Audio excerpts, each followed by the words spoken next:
Welcome, welcome, welcome to the Unitarian Universalist Society of Schenectady on this beautiful June morning. How lovely to see all of you. How lovely to know that all of you are there in Zoom.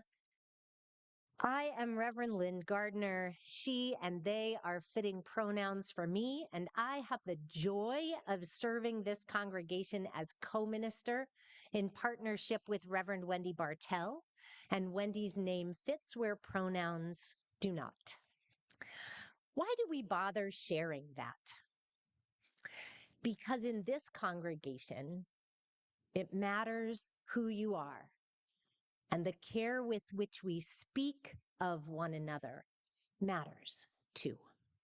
When you introduce yourself, we invite you to include your pronouns as a means of helping us all get to know one another, to skip over the making assumptions about one another.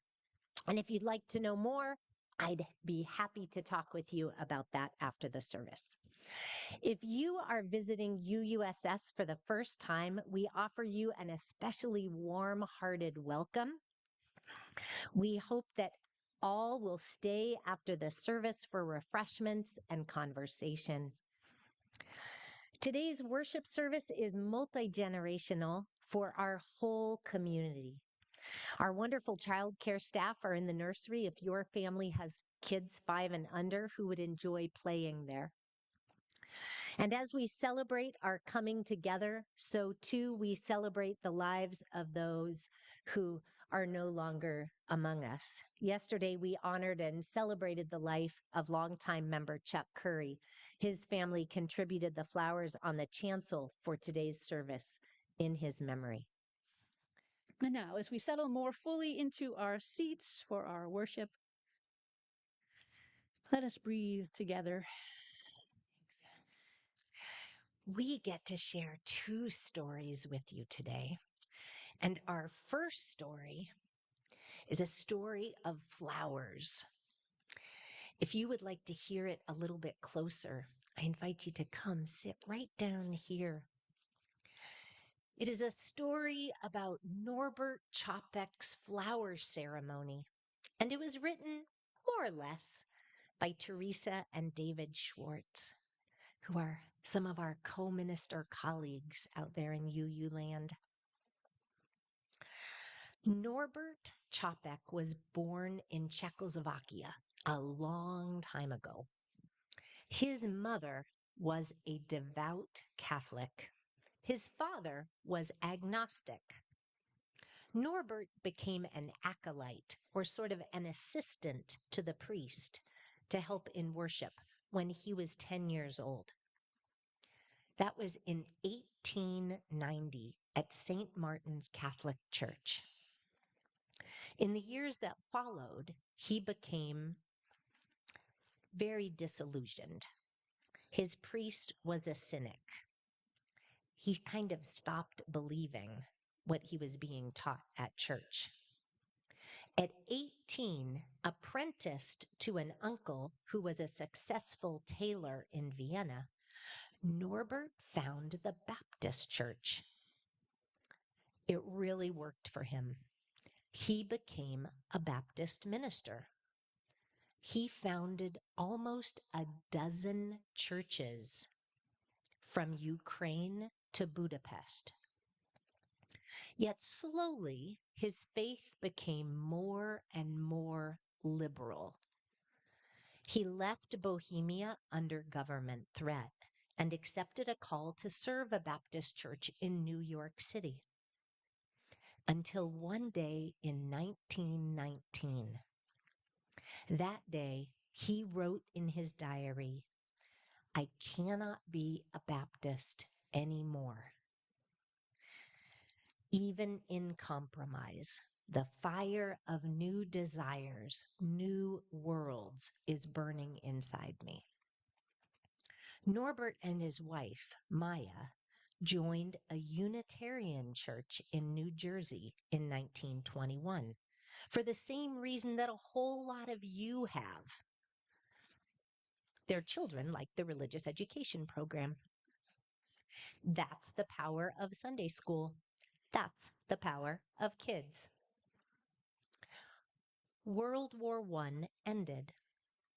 His home country was now independent, and he and Maya returned home to Czechoslovakia.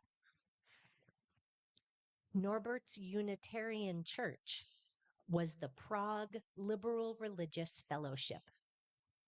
In 20 years, his church that he started grew to 3,200 members. The traditional Christian communion service of bread and wine wouldn't meet the needs of his congregation because his church, like this one, had people who believed lots of different things. Capek turned to the beauty of the countryside, to the beauty of flowers. In 1923, he developed the flower ceremony. He asked his congregants to bring a flower to church from their gardens, the field, the roadside. He invited each person to place their flowers along with others in vases. There was the church community, no less unique with being united. Following the service, each person would take a flower home, a different one than they had brought. Capek was a visionary minister with a church ahead of its time, a bold church thinking beyond its doors, beyond what it was currently thinking was possible.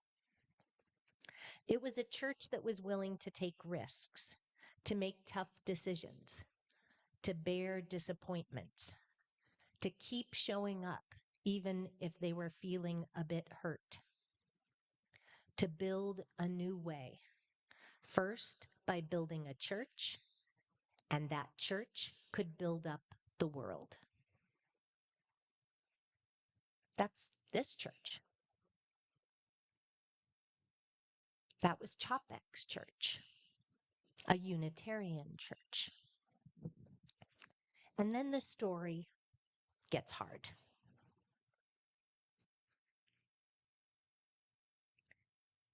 And as Unitarian Universalists, we know that sometimes it's okay to talk about hard things.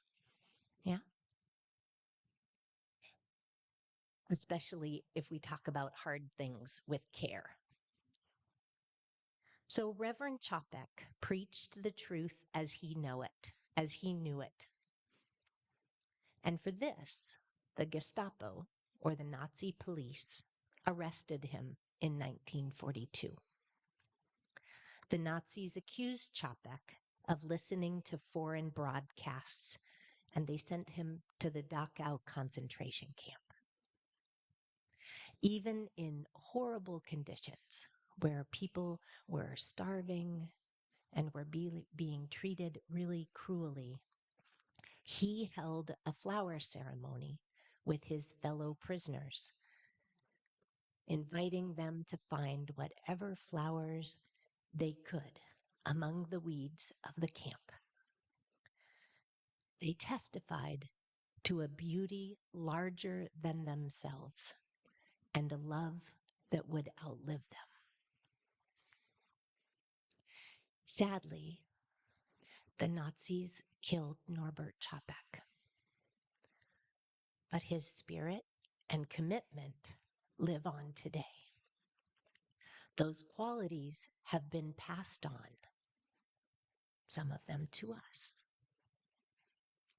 and we can choose to make them real. His wife, Maya, brought the flower ceremony to the Unitarian Church in Cambridge, Massachusetts in 1940.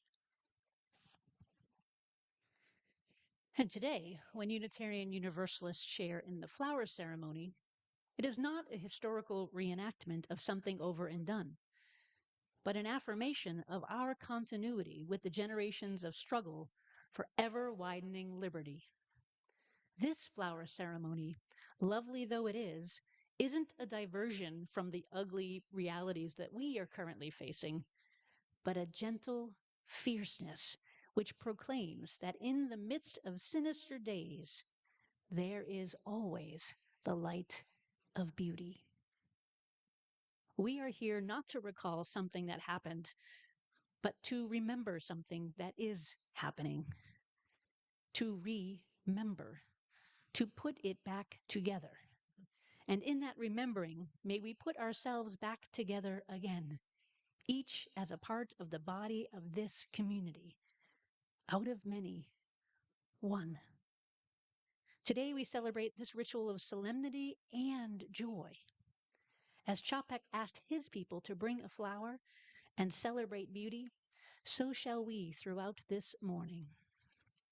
As we get to partake in the beauty, the scent, if you can smell it from where you are, I can smell it from here, and the knowledge of us having gathered these together. In 2023, it was the centennial of the flower ceremony, and the Unitarian Universalist Association, our denomination, commissioned Reverend Suzelle Lynch, Catherine Cannon, and Ruben Pirinen to create something for the centennial.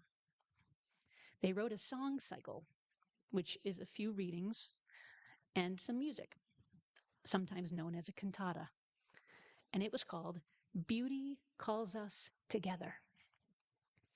In a moment, the choir is going to lead us in singing one of the pieces from the cantata.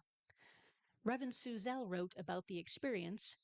A great many Unitarian Universalist congregations celebrate the flower ceremony each spring. We love the way it brings Earth's colorful beauty into our midst, and it reminds us of the power of working together, despite all the forces that conspire to divide us. We remember that just as each flower is unique, so is each person's life unique and worthy. In addition, she says, the flower ceremony reminds us that we can and we must work to shift our world toward greater peace, equity, sustainability, and justice. That we can and we must help liberate others.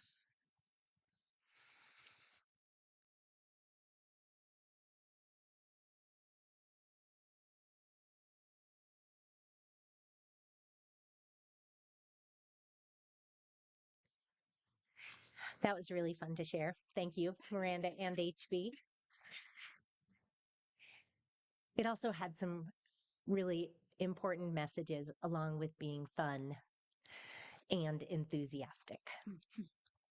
This morning, we want to lift up some really important religious practices: gratitude, generosity, service, commitment, showing up, teamwork, and sticking together through challenging times and changes.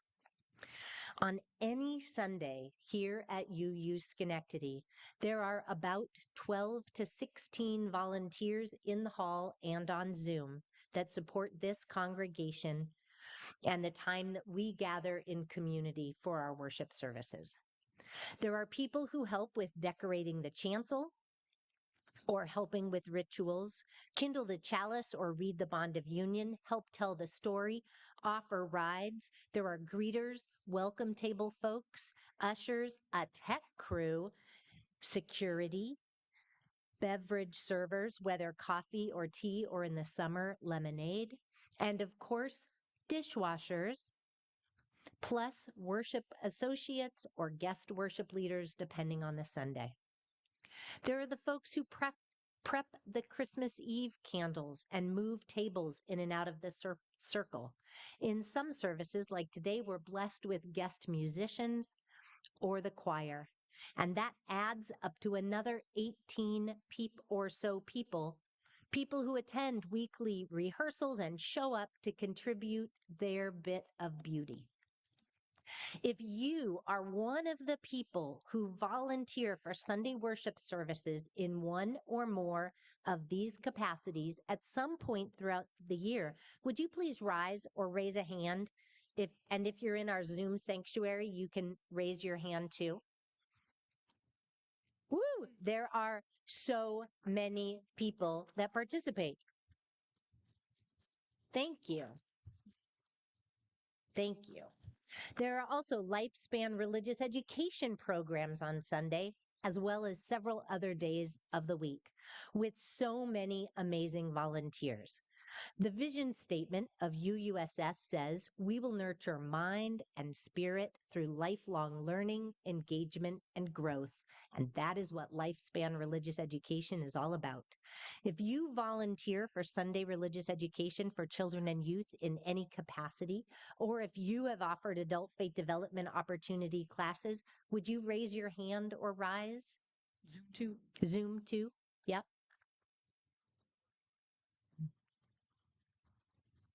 Thank you. So much happens here to live into the mission and vision of UUSS that depends on lay leaders in this congregation, folks like you volunteering. There's our fantastic board of trustees and also the board advisory committees, the people who volunteer caring for the finances, governance, investments, and human resources of this congregation. There are volunteers for the annual meeting. There's also the board's preparedness task force thinking through how we might offer temporary assistance to those who might need it, as well as increasing our security needs. There are people who help with open questions events. If you have served on the board or advisory committees or a task force or helped with the annual meeting or open questions events this year, can you rise or raise your hand?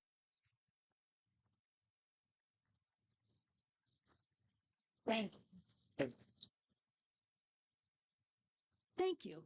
And then there are ministry teams, teams that work with the congregation's awesome staff and co-ministers, who are we, to offer programs at the worship care.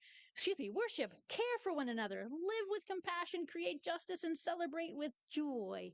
Each year, new teams can come into being or they conclude their work together. Needs change, so can teams. It shouldn't be a life sentence. This year, we named the Adult Faith Development, Anti-Racism in the BIPOC Authors Book Group, Buildings and Grounds, Caring Teams, Green Sanctuary, Membership, Music, Rainbow Connections, Religious Education for Children and Youth, Social Justice Action, Stewardship, Survive and Thrive, and Worship Teams, in addition to the chair people who chair all those teams and the many members of all those teams. Sometimes there are additional folks who help with team projects and events like setting up, cleaning up, food, like for the stewardship lunch that we had earlier in March and the getting to know UU class that we just had recently, or helped with the Green Sanctuary Locavore lunch or the storytelling workshop, or the Rainbow Connections team members who facilitated this year's Common Read Authentic Selves class, and the people who cleaned up after the painting protest signs, and maybe you volunteered to coordinate the LGBTQ plus group, or perhaps you served on the UU the Vote sub-team, or maybe you helped with one of their many events, or maybe you helped the caring team by volunteering for a reception after a memorial. If you are a person who has volunteered on or with a ministry team, would you please raise your hand or rise, and you too, Zoom. Yeah. What? Thank you.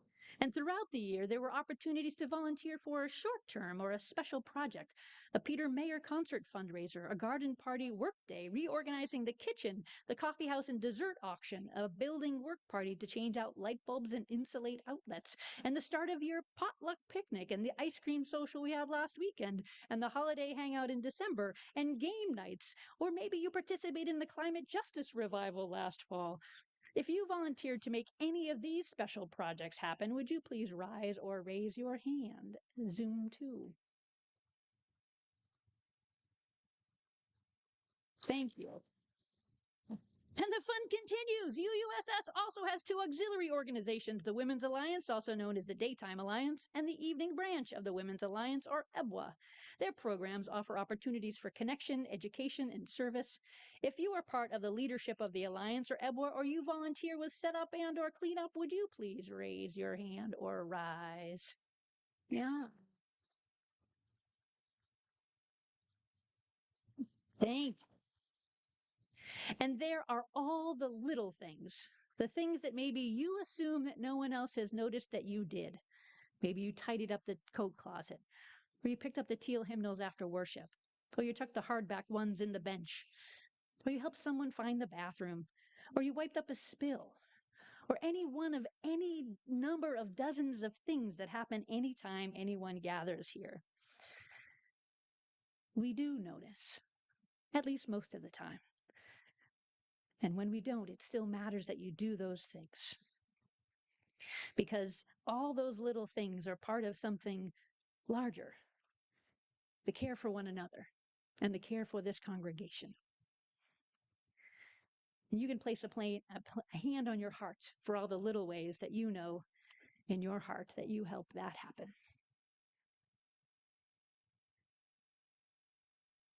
It is not only the flower ceremony that reminds us of the power of working together, despite all the forces that conspire to divide us. Each day of the year, when we light a chalice, when we face our challenges, and when we acknowledge change, we do this together. Now, of course, there is a risk, even with that lengthy list, that we have still missed someone or some group that got left out. That doesn't mean we don't appreciate you. It's just that we and our memories in June are humbly imperfect, just like you.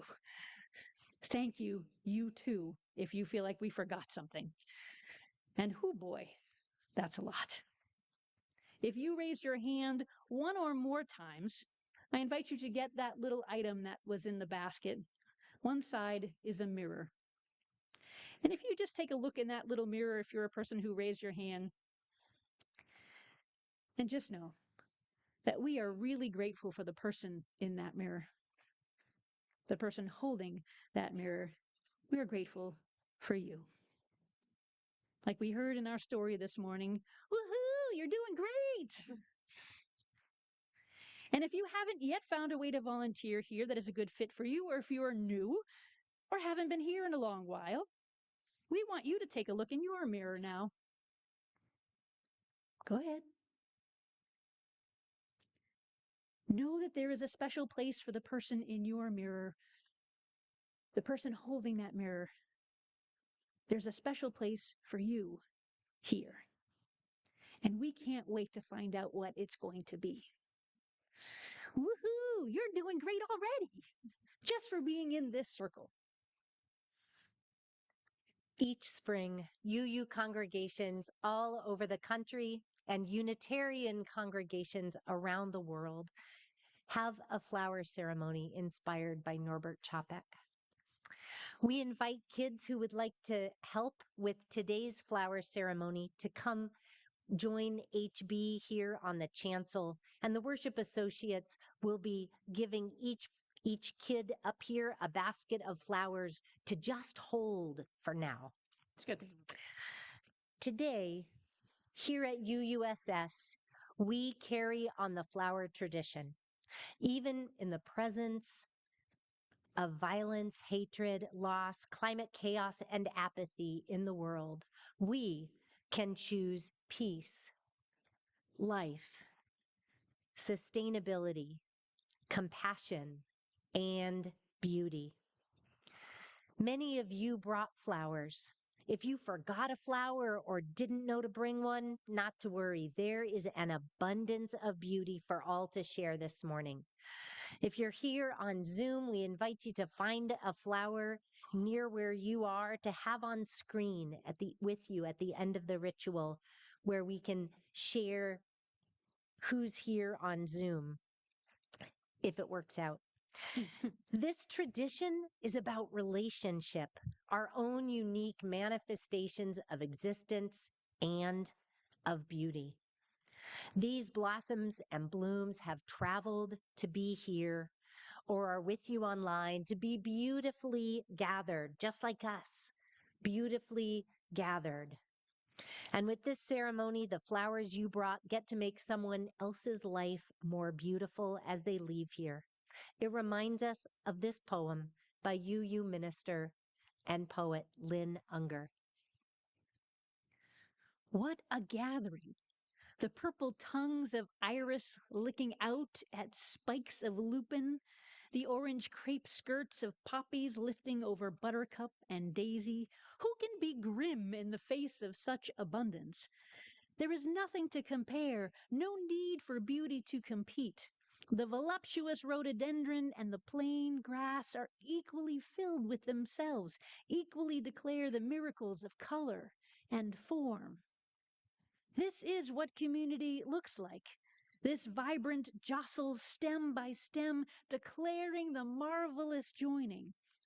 This is the face of communion, the incarnation once more gracefully resurrected from winter. Hold these things together in your sight, in your mind. Purple, crimson, magenta, blue. You will be feasting on this long after the flowers are gone. So our children and youth will be bringing baskets to you for you to choose your flower so that you can select one to bring home later today. And Maria will play Flowers on the Water by Costia to accompany this 102-year-old ritual. May the flowers that we choose affirm our connections and our beautiful commitments to this community. For those